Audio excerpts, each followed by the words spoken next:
Болсунбек Стакеев Лабада каттуу жеке концертин тартуулайт. Сире эле карганып турду. Нанурсун, ой нанурсун деп. Эртесинен ташыга машина өтүп кетти. Лабада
Assalamualaikum dostlar деп.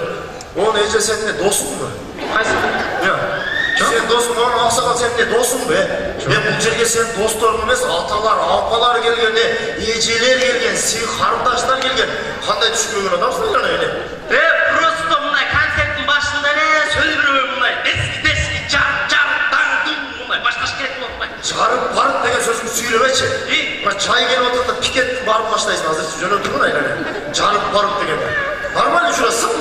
окшобойт. Кандай? Assalamu alaikum hurmatly bugungi konsertga kelgan qo'noqlar. Sizlar ruxsat bersangizlar, bugungi konsertimizni boshlab Ne deysin deydi? ruxsat bersangizlar deydi. Yerden niye ruhsatını odasın deydi? Niye? Evet. Bu sahna degen öyle olur. Öyle dögülen ıldıylardan kaçan ruhsat süratçı dedi. Bu ruhsat veri almayıp dese başlayıp oturuyorsun. Onda ruxsat vermeyen olurlar, siz başlayıyoruz biz. Bunday, normalde uçuraş gerek olmadan da özgürce bu. Bak sen uçuraş bundan uçuraş yapan adam bunday. Biringer dostlar deysinler. Biringer ruhsat verip koyunlar deysinler. Özü madaniyatlı adamsınlar bu. Bunday madaniyatlı türde öyle jakşına böyle başlasınlar. İyi, hoş başla. Salamastарбы бүгүнкү концерттин коноктору. Bol. Başka 69 жылдагы концерттерде болот сеники.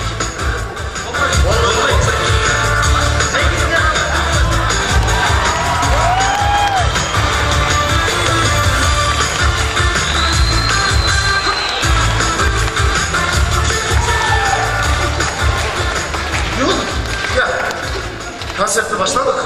Yok, başlayalım, tanıdı otağız. Konsert başlayalım, kim başlayıp da tanıdı otağız? Ben özüm başlaşım gerek mi? Şu anda ertelik giyinişim gerek de duramayla öyle. Benim teritoriya çoğun basarıp köteyim benim. Şımım bana, kostümüm bana, köydögüm bana de böyle öyle. Yoksa çoğun adamlar ya, kızıksın öyle öyle. Boynu var kalkıladım da giyinip çeçinişin gerek giyinsilerdi çözüm. Neyse içe. Vay. Turabı? Evet, neye gizem buna? Açıkla aytıp olma, sizler bizim de en Türk naski yüzü çeçemiz var. Sizler hani çeşmeysin ya. Turabı? Ne kutumarda palasına koyuyorsun var da abi. Bu tutarkan da palasına naski getirmiş hamurca kalkına. Ne de koyacak? Turabı? Şımında başaca gel. Kortupla yerge taştan durup şımını. Anam butu bile bundan da açıp durup. Akırın geliyor anam birinci bulacağını alıp. Anam bulacağını alıp. Bu ay için olsun be. Tumadır bu hani kutu bırakmam razılıkta ne geçeyelim balası da. Ben bak işini bilesen ayağına toğluq görümlü kişi. Sen kalbide beni aytmış bolu, Rahman'a gelin aytıptırsın ha ya. Bravo. Evet, yok çığında. Özüme de başlayayım. Bolsun, bunday koyalım. Hem hurmatlımanlar, bu 5 tapan degen top bir uya da. Bizde işimiz boyunca bir uya. Uyadan balaban demir kanat olmadan uçuş gerek duram. John balaban emez dostum. Karga degen de. Balaban bulmaydı. Yok ben düşünüp koyacağım balaban da. Balaban. Kim dıştap etken bu cumhurttan bileyim. Balaban. Uçurtmağını uçuruş gerek olmadan duram. Uyadan olsun sen birinci uçu odasın bizden arasından böldün. Uçuruş gerek olmadan seni. Sebep batmaya da oldu uyada. Sen ayından batmaya da olsun. Duram mı? Ayıp ayıp okey. Uç. Dost uzaktara uç. Niye batmaya da olsun? Uyağa batmaya kalın. Karaçı. İçine ilerisine cem yetişmeye da. Senin ayıman. Sen günün var toz alıp, ben öngüm kara. Gün yetişmeye da bana. Dost uç. Uzağa. Gün diye sargayıp getirdi. Oşanda okey. Şınında ne okey. Sen başlamağına kapalı atmaysın. Sen zato birinci uçu otasın, birinci başlamağını baymış. Sen uçmasan olmadı. Olmaya kal, uyan tüyüyle teşleyin atlatırçı. Erten bağırmaz düşüp ketemiz uç almay durupçu. Oşonçu sen uç. Uçkanda dağımday, engsep жүрөсүң. 12-13 жылдан beri Cıldız bolom, zezde olom desең. Uç cıldızlar kaçı. Kalagандай uç. Bürök uçup ketip atıp kanatın tağlaganda мындай комоп турган жерлерди байкап кол. Себеби сени көтөрө турган шак жок азырчы. Байкап болуп шаксынып кетсе мага бут тосуп коет деп анан көрө албастык болуп атат деп айтып. Ошон үчүн уч достук кыскасы. Bizim uçuraşıp koyalım mı? Çok iyi. Olsun. Biz hani konserti başlayalım, seçimiz uçuruşalım. Sen birinci başlaysın, sen birinci çıkarsın. Bas sen bitirerken alsın. Ama başlayalım. Sen bana basın da sen uçuşun gerek de az et zaten Rasko Malker uçarsın. Basmak gerek tekrar mi uğraşan? Normal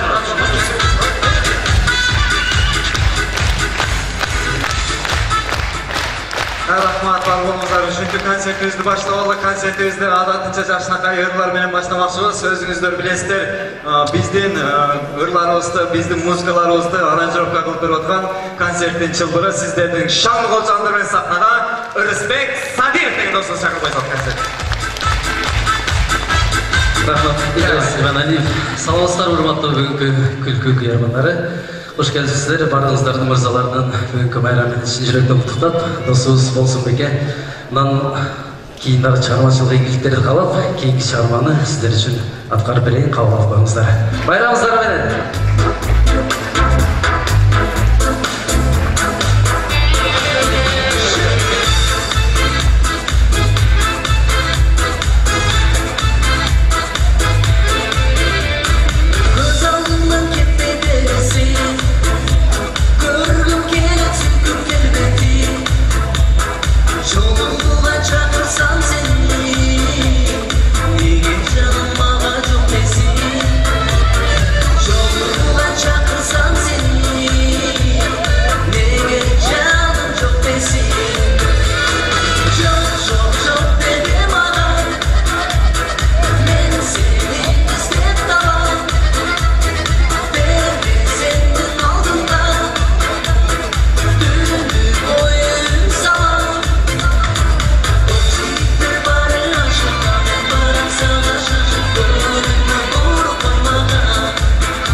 жер суу.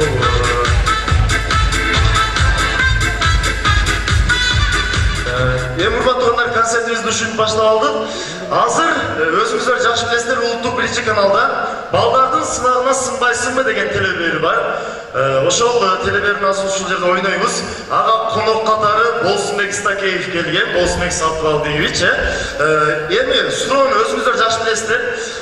Кичинекей балдар берет суроону. Сурооңуздар болсо даярданып туруңуздар. Азыр залга 2 бала түшөт. Батыр, микрофондорду алып түшкүлө. Кимде суроо болсо, союз кол көтөрүп жооп берсеңиздер болот. Болсундун жашоо турмушу жөнүндө, ата энеси үйлөнгөнсүзбү, эмнеге үйлөндүңүз, качан үйлөндүңүз деген суроолор боло берет. Даярсыздар анда эмесе? Суроолорго даярсызбы? Кепте. Суроо жоопко даяр болсоңуз, анда эмесе суроо жооп башталды. Саламатсызбы Болсун байке? Мечтаман сизди учурган тапко, сиз кайра учмаган элеңиз. Билбейм, учуруп атышат эндеби. Эми канатталган дергече учабыз да. Ана канатталганда, өдөрүбүз чыкпай алганда айла жок, башка иш кылабыз. Саламатсызбы? Саламатсызбы. Майрамыңыз менен. Рахмат. Сиздин атыңызды Болсун деп ким койду эле? Болсун деп негизи мен 4 кыз 4 уулдан кийин төрөлүп, 8-чиси болуп, 9 бир тууганмын да анан болду эми. Болду ушу менен. Болсун деп коюшкан да. Бирок болбой алган. Эдегин да кыйным бар. Сиздин эмаспы? Набереңиз кимсиңер? Абдем апа Зайнаптын кыргыз жери дегендердин абдан жакшы көрөм. Ошонун 4 строчка деп берейин, Ала тоо, аккалы парын кийген кезде, аскасын көк асманга тийген кезде, мен дагы жолго чыгам таңды тосуп, учактайм ойлорун нурга кошуп. Жолбар болсун.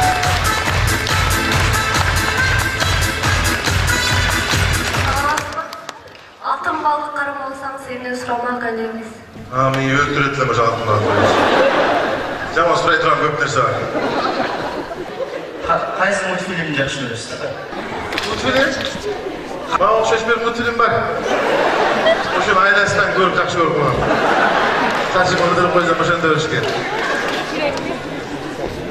Кайсы тилде сүйлөй аласыз? Баткенче, оштукча, көрдүкчө, нарымдыкча, жети областтын тилин жатка менен эркин сүйлөйм. Аларды баары кыргызча сүйлөйсүзбү? Өздөрүнүн сөзү менен сүйлөйм. Адашпал бул. Алар бар жогуна кыргызча сөздөр го дейт. Анан эмне өзгөрүлө бөлмө эсери бар? Анда эмесе Болсунбек мырза, ушул берилген суроолордун арасынан өзүңүз 3 суроону тандап алышыңыз керек. Кайсыл суроолор сизге жакты? Главный экөө. Анда эмесе ушул сизге жаккан суроолорго, 3 суроого берген балдарга өзүңүздүн белегиңизди берип коюңуз анда. Кандай? Өзүңүздүн белегиңизди берип коюңуз дейт. Айтып коет да. Белек бербейсизби? Сен айтып койсуң. Белек алып келбей элеңиз. Жидом айтып койсуң. Жок, бул передачаны көрөсүз турабы постоянно? Ооба. Жок, ала келбейсизби бир белекке, мен айне. Ката бир 3төн баран салып албайсыз чөтөңүзгө. Бана салган булар маймыл мен апа. Мен өзүңүздө эле жейсиз го тура мен бирдеке сала келбейсизби? Буларга эмне деп айтам мен? Эмне айт эртең берет экен күндү айтып кой. Чоң адам болуп алдайсыз мен ертең. Ишне мага айтып коем мен. Сиз азыр кетип каласыз мен кантип болор? Азыр айтам. Айтып кой дейм. Жок, хотя бирдеме бериң эми. Мен борчу бак шишермен. Ушундайыңыз бар да, ашка чакырганда келесиз мен. Батыр тазадан алып келбейсиз. Болот да. Бунтый отурган да. Анда эмесе, урматтуу коноктор, бүгүнкү аудиторияга келген балдар, сиздер менен Болсунбек мырза болду. Кош келипсиз Болсунбек мырза дагы бир жолу. Сиз менен коштошобуз.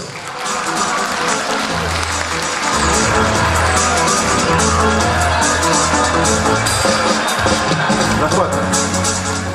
Эми агайын туугандар, Кыргызда сөз кыргыздар болобу негизи инсан болгондон кийин сөз түрдө улууларды көрүп бир бийиктиктерге үлгүргөндөй бир жетишейин деп жакшы ниет кылат экенсиң. Анан биз баягы кичинекей кезибизде бул кишилерди телевизордон көргөндө аябай ушул адамдар болсом экен, ушул адамдар жүргөн жерде жүрсөм экен деп ниет тилеп кылып атып, акыры Кудай тилегин берди окшойт. Ошол биз суктанган, биз сыйлаган, биз урматтаган азыр сиздердин алдыңыздарга кыргыз тилин кудулдарынын эң астакалы Келдибек Ниязов атабыз чакыргылы кол жаап алдырабыз.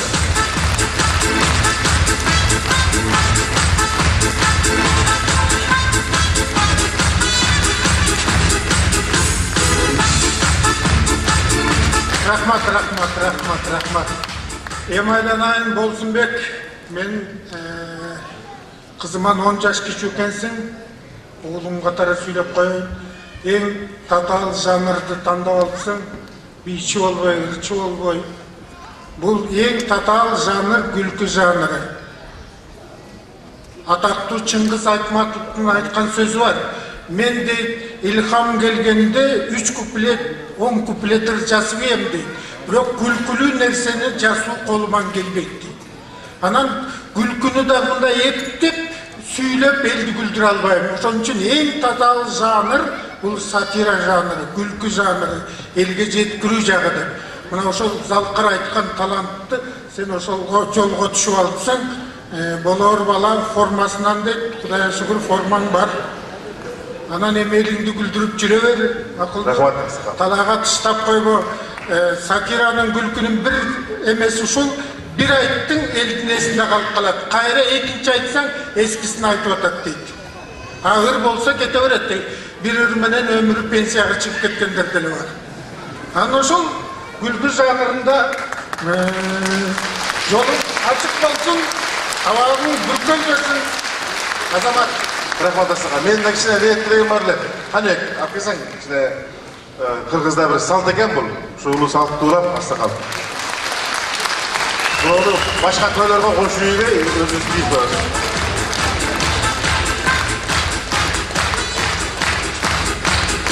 Рахмат астакал. Анан эмесе Болсунбек келе кой. Ошол концерттин көңүлдү ошол айдан. Рахмат. Келдик Нияз.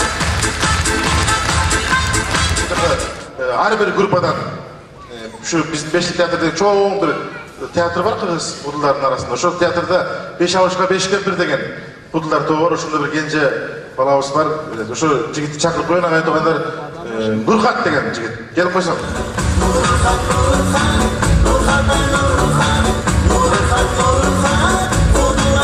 Нурхат.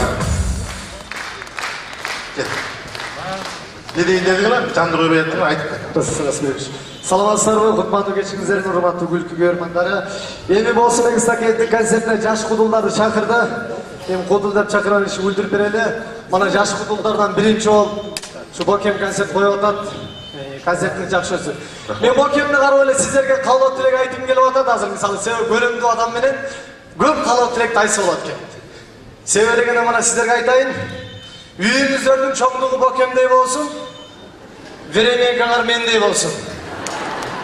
Телефонуңар Бокемдей болсун, сим картаңар мендей болсун. Айфон экен да. Мына. Жок, элибиз Бокемдей болсун, депутатыңар мендей болсун.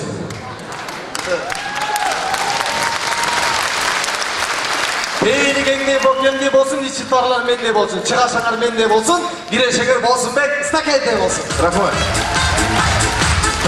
Турмурайыз, Бокем. Болсунбек Ыстакелов төрөлгөндө 2 жашында апасы көз ачык алып барыптыр. Баламдын келечегин айтып коюп десе көз ачык айтып коюн алдына акчаны коюп, анын жанына аракты коюп, анын жанына бир таттагай аялдын сүрөтүн коюп, анын жанына картаны коюптур. Ошондо мен апам ошол коюптур. Мисалы баланы бастырас дептир. Кел биринчи келип аракты тандаса биз несинен болот? Аракты тандасабы? Мына бизде арак менен бизнес кылат деп тур. Акчаны тандаса бул опасный болот. Картаны тандаса кумарбоз, аялдын сүрөтүн тандаса катынбоз. Коёр экен Болсунбек Ыстакелов талтаңда баз албай келип барынча олтопту. Барынча олтоса бая көз ачык айтат дейт, мунуңар артист болот деп. Болду деги акыры. Болсунбек Ыстакелов. Olsun. Bir kiçinekey bana gelip oldu. Kutlukta koyayım dedim hele. Aytmadım ben. Jürüle koy bir yakın çakır. Niye yıldayısın değil mi? Öyle ne? Baykuş yok. Kiçinekey apaz çetelep gelip oldu dire. Ay ötkönde çalatkan mı cana? Cana kiçinekey. Ova. Benim kutlukta koyayım sen ama jürüle koysun.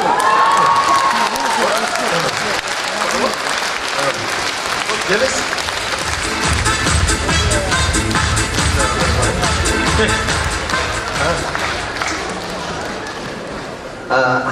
Assalomu alaykum.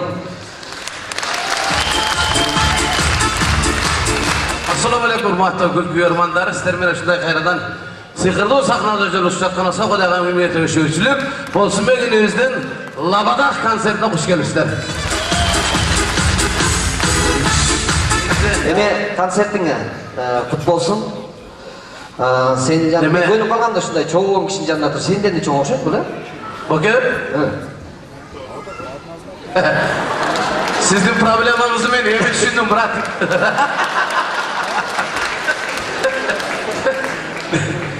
Bakın. Kolçaya koyalım sen. Yarmaçıga ilgili. Yarmaçıga ilgili. Rahmat. Hırmana hadi. Kolçaya koyalım hadi.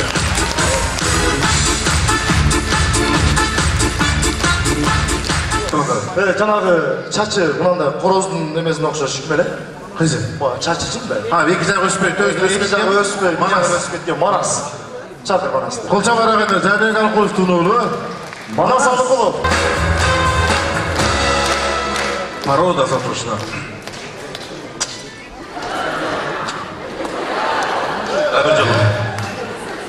Bayramımız менен биринчиден саламатсыздарбы? Саламатсыздарбы? Мага чейин Тынараке менен Борончаке чыкты. Мен жаңы баштап атам. Жаңы азыр меники өтпейт, анча Кудай берсе өтөт. Сизге мен ушу чапан конверт берип атыптыр. Мен де сизге белек, сиздердин кол чабыңыздар менен 23 февраль кыш айы путевка Дубайга. Путевка Дубайга 2020 жылга. Рахмат. Жақсы, Болсынбеке, ардайым бар болуңуз. Мен дагы токтолдукмун, токтолдуктар барбызбы? Жақсы, Кадыралардыков барамыз ага. Бул жерде Мирбек Атабек ырдап жүрөт, ал жокто мен ырдап жүрөм. Эч айтмай жок, талап коюңуздар.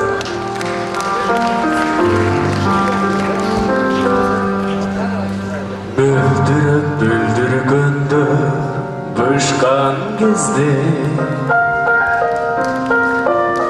Асманда бір күш жаншы ұчқан кезде Самайларын сексеткен аққайыңдар Самашы сарын ішінде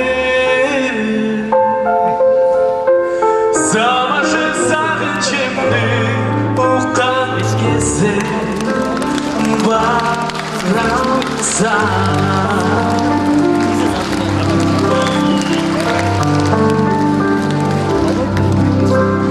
Жолалар терпедейді өкінгестен Ал не бұға ол жаппайыз ба?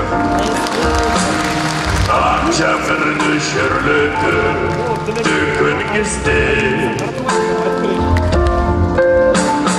Құбарып қосалықтан ақ жүзіміз Көкіндір арымызда Көкіндір арымызда өткен кезде барамса Ширесен қарағаттар шашқан кезде Ажар жол азындар шашқан кезде Құбарып қосалықтан түн қойырды Күн ұясына Күн ұясына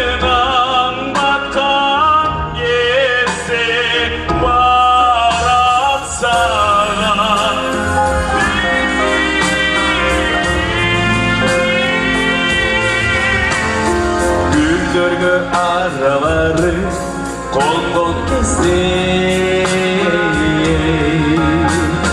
bal çeben oyalmadı sorgon кезде algaçkı biz jolukkan geçti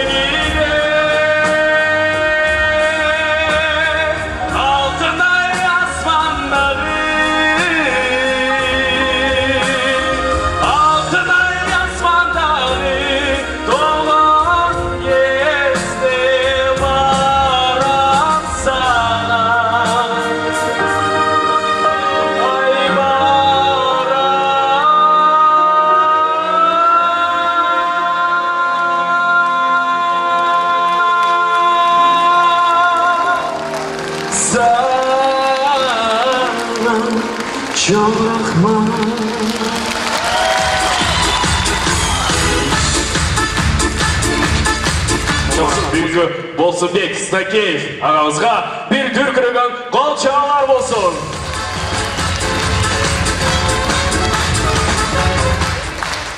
Рахмат, қол чағаларыңыздар.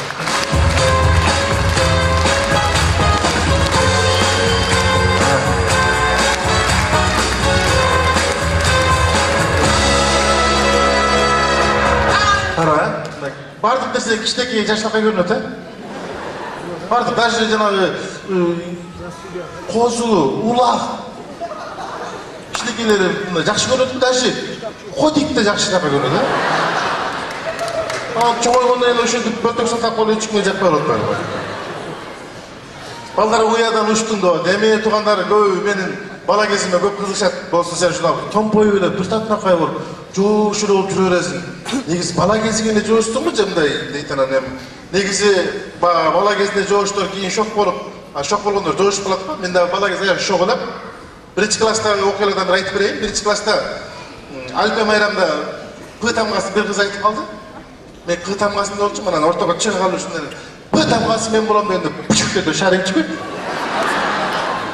Andan gelip bayağı kız atman aytmay kaldık. Bardımız desele bayağı kışçalap kovalaydı. Kudaydım kuttugunu şılındayız. Men uyumda şunda joldan bir yaka burulup geçsin de o şöyle görganda ili boyuna deyişem. İli boyuna deyişem dağı. Bu da boğamda. Fuuram. Bugün o şekilde kaçtım. Kaççır öğretmen arkama dönüp kaçtı. Bu ki çekti dedi. Şundayla karasan tarttan, turttan da boyuzu kız bolcu. Жетіп келілі қарап қарай дектілі жайға чып деді. Менің бұм жіп еді. Өкөштен көп болды. Негізі, есімде қара болчым да, бір есімде оқиғаларда. Егер черный белый суретке тататыла ғой, классташтары бұл суретке түсі, анан 5-6 классташ жүрді. Анан 5 сурет шығарып келген, 5 өз шықпыз. А мен алып алғамды, мен жоқ ем. Қарасам әлемнен көйлектің жақасы не көрінеді. Айбай шоқ едік. Мектепте оқып атып, есекелерімді соның нәрсесі болып қымда. Бірінші жақшы оқыған оқытшыдан сұрақ. Ал бардың алдынан ұққандайын қағары бағы сөз білбеген біреуді сұрайды ма? Есекелер шөндігі сұрады. Тарс барын айтты ба жақшы оқыған оқытшы. Анда елі, қана стакайып сен айтшы деді. Даяр емесіліп, ордың тұрдым да. Есеке мен şu etneye қошылам дедім. Сен елін көрейін, чоғылышқыл қойдың ба дейді. Бала кезде шоғық болады кезі. Шоқтық күндерден Бештапанға келген кезден айта берейін, Бештапанға келген кезден. Бештапанға келіп, жаңы қодыл болып, өзім жайыға қодыл, өзім қодыл сезіп, түмімеле болмай қалдым. Ана мен қодыл десең әлі көй тиіше өрет қымдай. Мен başkan testile kandırıyor, sözsünden, настроениең бар bu çok mu? Liboy geldi dişi. Kuduldan asın, kuduldan baysın, bayır dişi. Şu Aktalada narında. Toğuluk oldu dediğin aylık oruk var mı? Aylık oruk. Dursam öyle. Aylık bu dişte gelme, toğuluk kişi geldi dağı. Hey, kalptan bula sonra konuktur. Sen kalptan aksından, sen kalptan jalavatlı, sen kalptan özgün. Oo, jakşı. Balban sen kalptan bulasın dedi. Tokta oldan desem.